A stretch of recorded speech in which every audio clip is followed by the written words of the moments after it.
Jesus Cristo é a nossa rocha, e o crente, ele deve estar sempre alicerçado na rocha. Não pode estar baseando a sua fé em doutrinas vãs.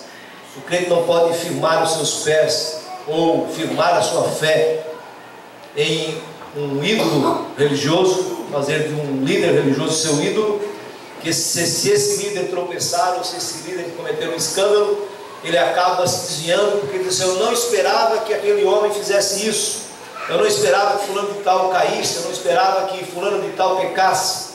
A nossa fé não deve estar abalizada nas pessoas.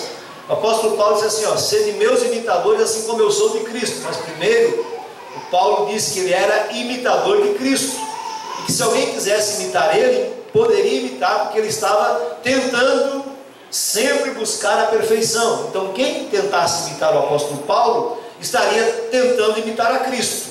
Não é feio você tentar imitar o homem de Deus. Você não deve ser um papagaio, copiar tudo que ele faz, pregar igual ele prega, cantar igual ele canta, falar a mesma língua estranha, que não tem como você fazer isso. Mas tem gente que grava até isso, escuta tantos DVD de pregações. Eu não sou de ouvir DVD de pregação, e nem assistir, nem escutar, porque tudo que eu gosto de falar, eu gosto de falar sem alguém dizer assim: mas ele ouviu. Não, eu tenho uma pilha de DVD que eu ganhei, de CD que eu ganho, e às vezes eu só ouço quando é um estudo bíblico de Bozé, um estudo bíblico que a gente gosta de ouvir, porque é ensinamento. Mas caso contrário, pregação eu sou bem negado em ouvir. Nada contra quem ouve. Quem não sabe ler, quem gosta de ouvir pregação, tem que ouvir. E quem não é pregador também tem que ouvir. Pregador também tem que ouvir, porque aprende muitas coisas. Só que não pode escutar, gravar, memorizar tudo que está no CD e chegar aqui no culto e pregar igualzinho ao DVD. Tem alguém que uma vez foi fazer uma pregação e ele escreveu tudo no papel, ficou tão engessado no papel que o ventilador empurrou o papel para fora do púlpito e ele se perdeu na mensagem. E aí quando o irmão foi ajuntar a mensagem dele, ele disse assim: irmão, está na hora de fazer aqui assim, porque ele estava escrito até isso no papel.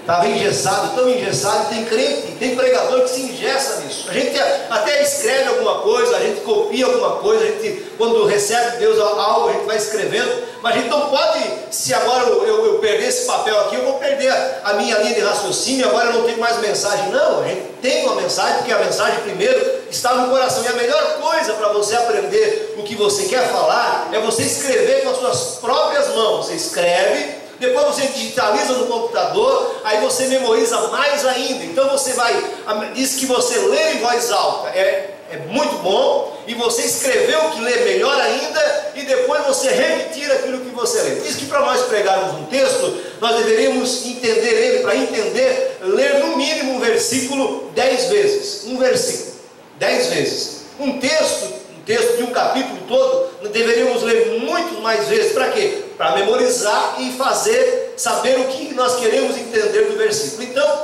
nós falamos que crente não pode estar firmado em cima de tapetes, como eu falei na ceia. O crente deve estar firmado em Cristo. Ele é a rocha. Quem está com Cristo jamais será abalado. Quem vive uma vida baseando o seu cristianismo em Jesus, ele nunca terá o seu nome envergonhado, porque alguém pode se escandalizar, mas ele está olhando para Cristo. E Hebreus 12:2 diz assim, olhando para Jesus, que é o quê? Ele é o autor e o consumador da nossa fé.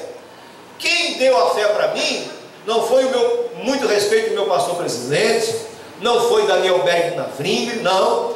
Quem firmou a minha fé foi Jesus Cristo. Quem salvou a minha vida foi Ele. Quem está me chamando para ir mais perto dele é Ele. E o que eu posso fazer então? Eu tenho que me aproximar dele através do quê? A igreja primitiva se aproximava através da oração. Eu comecei a falar na ceia que a oração é o canal que se chega perto de Deus.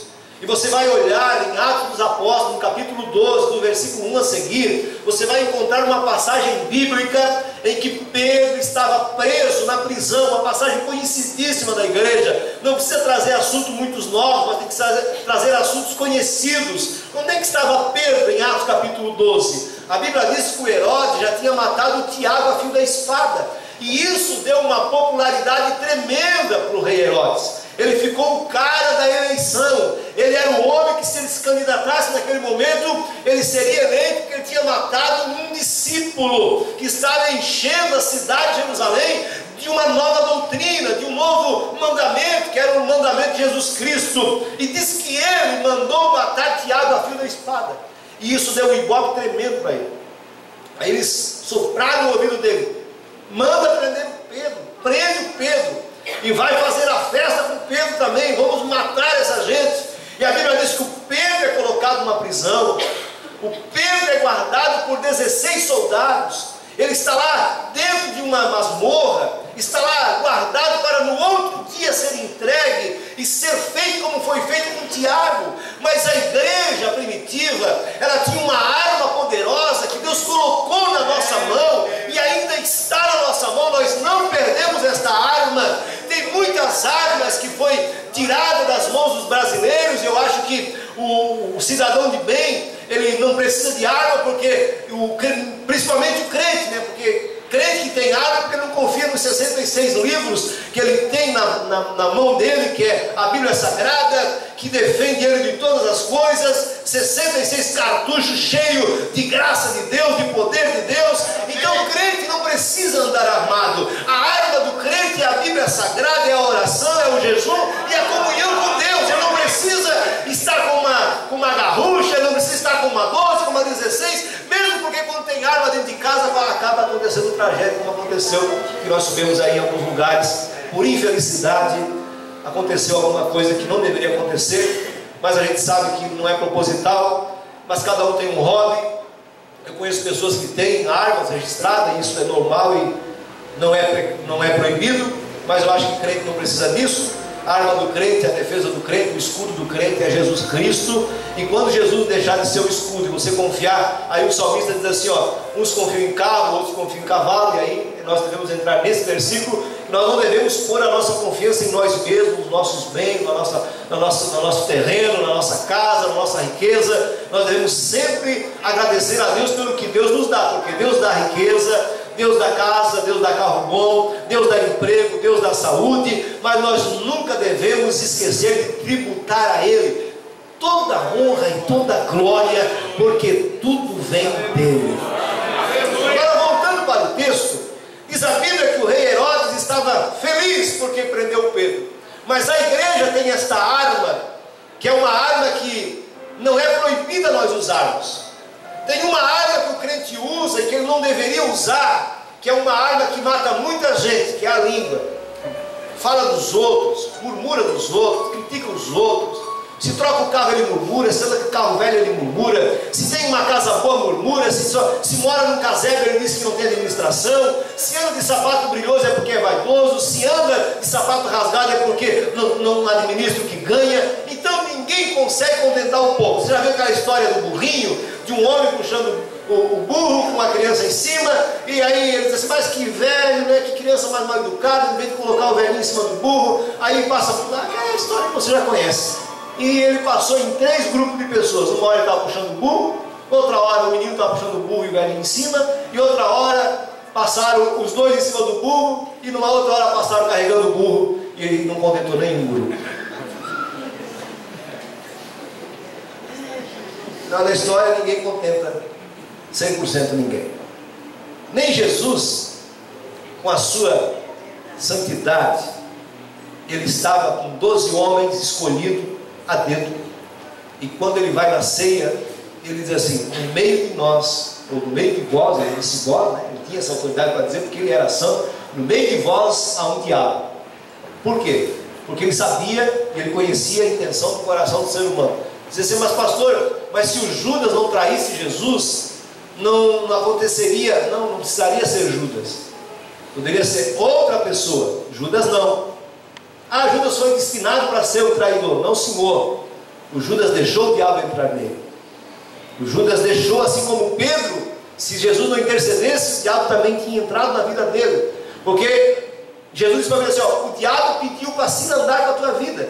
E você acha que quantas vezes o diabo já pediu para se andar com a tua vida nessa semana, nesse mês, neste ano? E Jesus disse assim, não, ele é meu, está na rocha e eu cuido dele. Por que Deus cuida? Porque a igreja que ora, o crente que ora, ele tem comunhão com Deus. E quando Pedro está preso, a igreja tem uma arma só, uma arma. Eles não tinham um governador para representar a igreja, eles não tinham um senador para representar a igreja, eles não tinham um prefeito para representar a igreja, eles não tinham. Mas eles tinham uma comunhão e a casa de uma irmã, que era onde eles colocavam todos os problemas que existiam. Tanto é que quando Pedro é liberto da prisão, o Pedro logo sai da prisão e vai para onde? Para a casa da irmã Maria. Por que ele foi para lá? Porque ele sabia que a igreja estava orando em seu favor. É uma arma que nós não devemos perder. É um hábito tão maravilhoso que o crente não deve deixar de exercer essa função. Tem gente que faz exercício, faz malhação, faz academia para ter musculatura, para manter um corpo sarado, mas a nossa alma também precisa estar sarada. E para sarar a alma é jejum, é oração, é Bíblia Sagrada e é comunhão com Deus. Não adianta eu estar com o corpo sarado, com saúde física e a minha alma está enferma, doente. E o que cura a alma, pastor? Será a aveia? Será a granola? Será a semente de linhaça? Não, o que cura a tua alma é a Bíblia Sagrada, é a comunhão com Deus, é a oração, é aquela intimidade que você tem com Deus diariamente, é que traz você aqui nesta noite a levantar a mão e adorar o nome do Senhor Jesus. A única arma que a igreja tinha, Marcos, era a arma da oração. Nós vamos para a casa da irmã Maria, o Pedro está preso, e a oração traz uma tranquilidade tão grande que o Pedro está lá na prisão, coisa que nós ficamos atribulados quando nós temos que sair no outro dia cedo. Hoje a gente confia no despertador do celular, que ele é perfeito, ele não atrasa um segundo. Na hora que você coloca para despertar, ele acorda você. Antigamente você colocava aquele relógio despertador, acorda, que você tinha que acertar primeiro, depois passar o ponteiro, chegou ali, estragou para aqui que ele vai ficar. Aí hoje não, hoje está tudo tá filmando, né? Brincadeira. Está me colocando em apure. Tudo é tecnologia, né? Aí você programa certinho, eu quero que me acorde 6h30. Né? O despertador te chama 6h30. E não tem como. Chegou 6h30, ele faz um griteiro e você tem que levantar. Agora o Pedro, ele está deitado, sabendo que ia ser entregue no outro dia, mas ele tinha uma confiança em Deus tão grande e nos seus irmãos, que ele estava na prisão fazendo o quê? Dormindo.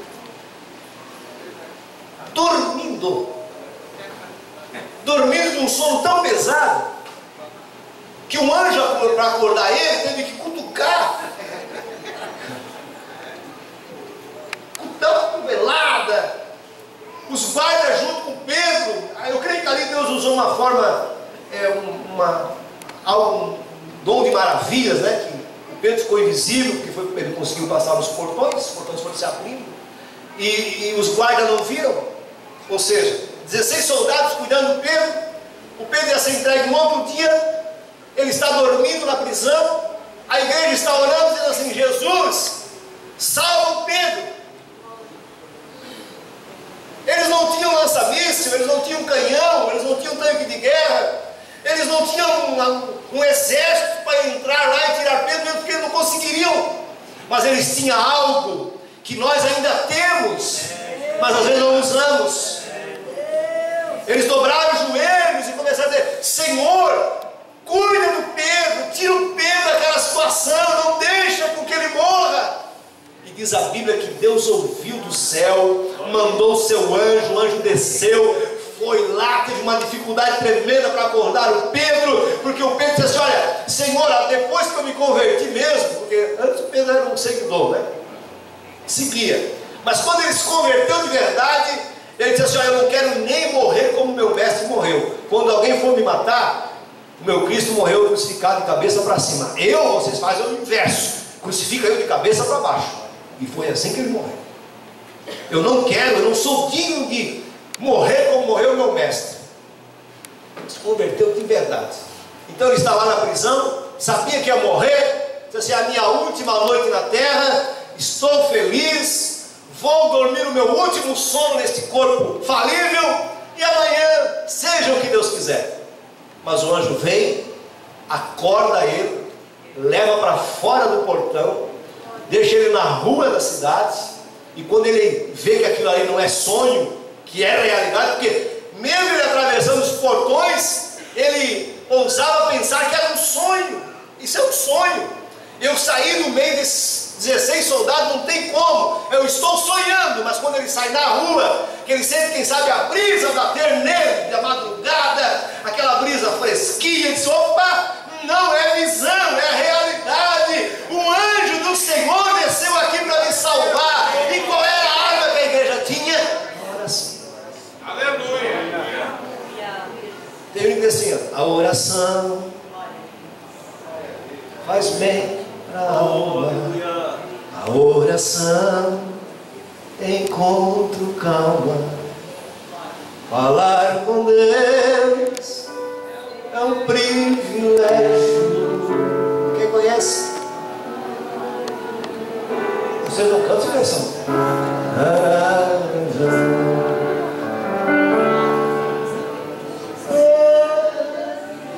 É o nosso Deus, minhas obras sei faz, o seu poder não tem limite. Não tem o quê? Em seu encontro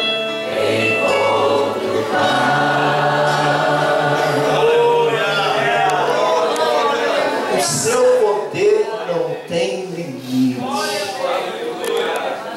Às vezes nós limitamos o Deus que nós servimos pelos problemas que nós temos. Nós dizemos assim: ó, o meu Deus não consegue resolver esse problema. O meu Deus não consegue fazer isso. O nosso Deus não tem limite. E às vezes nós estamos preocupados. E é só ler a Bíblia. Por exemplo, se você ler Atos dos Apóstolos, capítulo 12, você vai ver esta maravilha. Que alguém passa e lê isso aí e batiza: isso aqui não acontece mais. Acontece. Acontece ainda.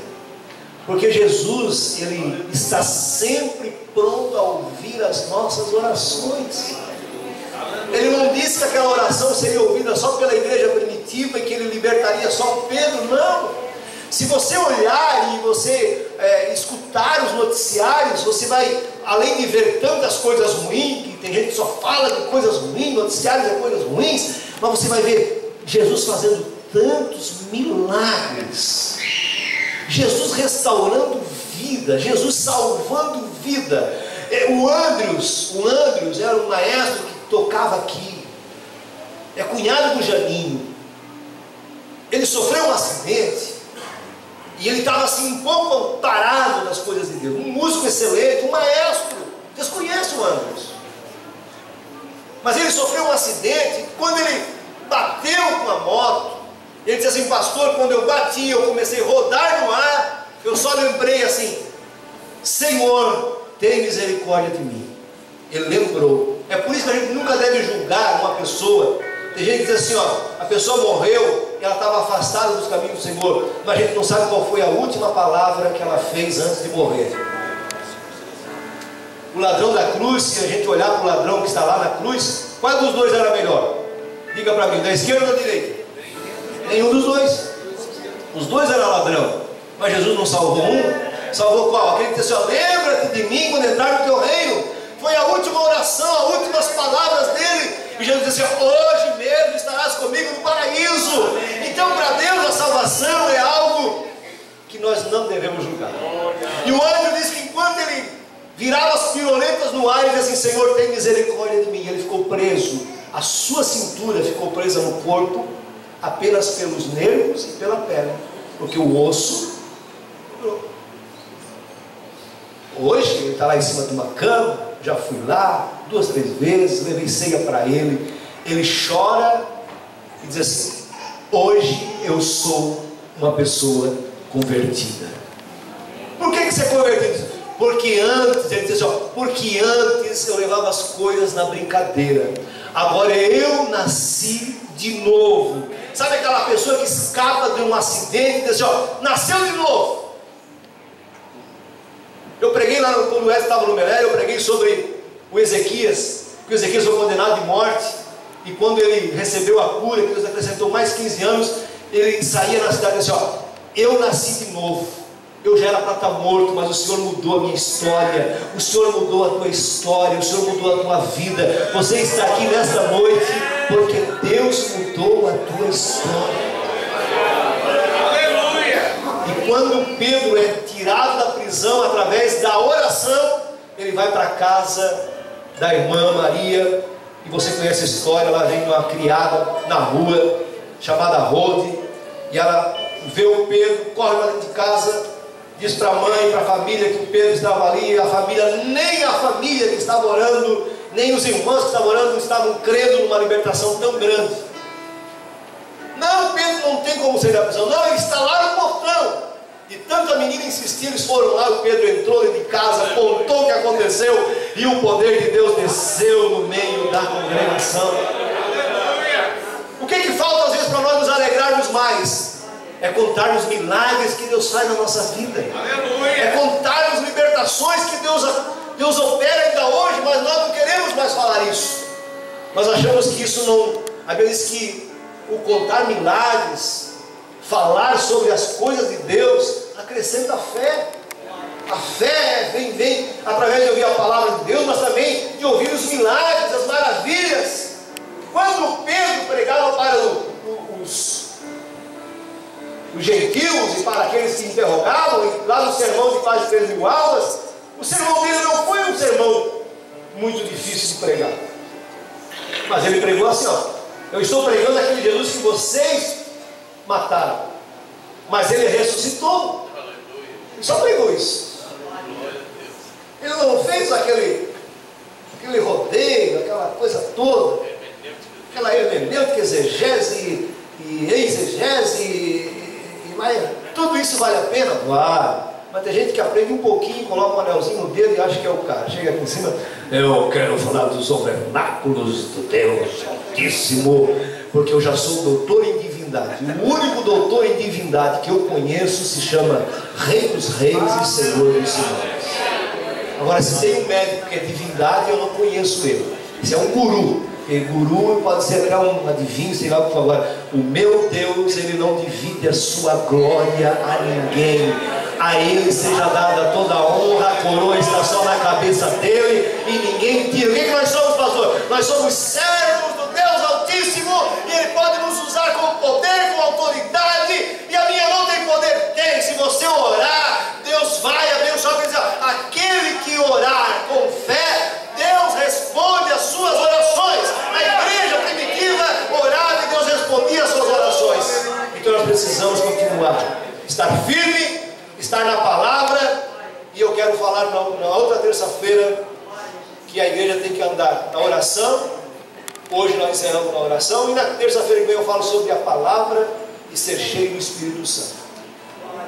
O que faz a pessoa ser cheia do Espírito Santo? Orar e ler a Bíblia faz a pessoa ser cheia do Espírito Santo. Aí eu falei aqui domingo passado, no domingo à noite, que a sarça, até vi o pastor Erli quando eu falei que a sarça que chamou a atenção do Moisés da sarça foi que ela ardia e não consumia. E é isso que tem que acontecer na vida dos verdadeiros cristãos. O crente não pode ser envolvido, chama para frente, vem aqui, recebe aquele poder, pula, profetiza, fala em mistério, cai no chão. Tem problema. Mas esse fogo não pode acabar aqui. Aleluia. Esse fogo tem que ir para casa. Esse fogo tem que estar no serviço. Esse fogo tem que estar no colégio. Esse fogo tem que estar no coletivo. Não é sarça só aqui dentro. Aqui dentro todos são sarça. Nossa, da glória a Deus aqui É bom, né? É fácil. Todos, ninguém vai se escandalizar. Agora sentir de vez em quando alguma coisa, quando está andando na rua e sentir assim, Jesus entrar no seu coração, dar uma apertadinha, você levantar a mão e já correr água dos olhos. Você tem vergonha de fazer isso? Eu não tenho. Uma vez eu estava trabalhando na patrola, que eu comecei a trabalhar em patrola, e trabalhei em patrola, S90, trator de esteira, moto niveladora, caminhão, tudo que você pensar de máquina eu trabalhei. E um dia eu estava trabalhando na reta escavadeira, na prefeitura, e de repente eu comecei a chorar. Aí os caras da prefeitura, que eu planava a rua para fazer calçamento, eles começaram a olhar: o que está acontecendo? O que foi? O que foi, irmão? Eu chamava de irmão: o que foi, irmão? Eu disse: nada. Isso aqui é mistério, coisa que eu estou sentindo com Deus. Só para você ter uma ideia, eu recebi o batismo com o Espírito Santo dirigindo um caminhão, dentro de uma cabine de um caminhão. Porque eu dizia assim: Senhor, eu quero ser batizado com o Espírito Santo, eu quero ser. E num dia eu estava dentro do caminhão puxando pedra para levar para o Britador. E naquela viagem, eu nunca mais esqueço a viagem, quando eu estou subindo o morro para descarregar naquele despenhadeiro, quando eu estou lá em cima, eu senti que Deus entrou na cabine e eu disse: agora é mistério. Eu comecei a falar em línguas estranhas, em outras línguas, e até hoje eu não esqueço daquele dia. Sabe por quê? Porque você que é batizado, que é crente, que já sentiu a virtude de Deus, você não troca por nada, você quer sempre sentir esta glória, esta maravilha. E sabe como é que eu senti no culto de hoje? Eu não sei como é que você sentiu. Quando o Valentim começou a cantar, dizia assim: pensando bem. Quando ele falou assim: só a presença de Jesus na minha vida, eu já senti Deus descer no meu coração, e eu já chorei, porque a pessoa tem que estar ligada, irmão. Tem que estar ligado com Deus.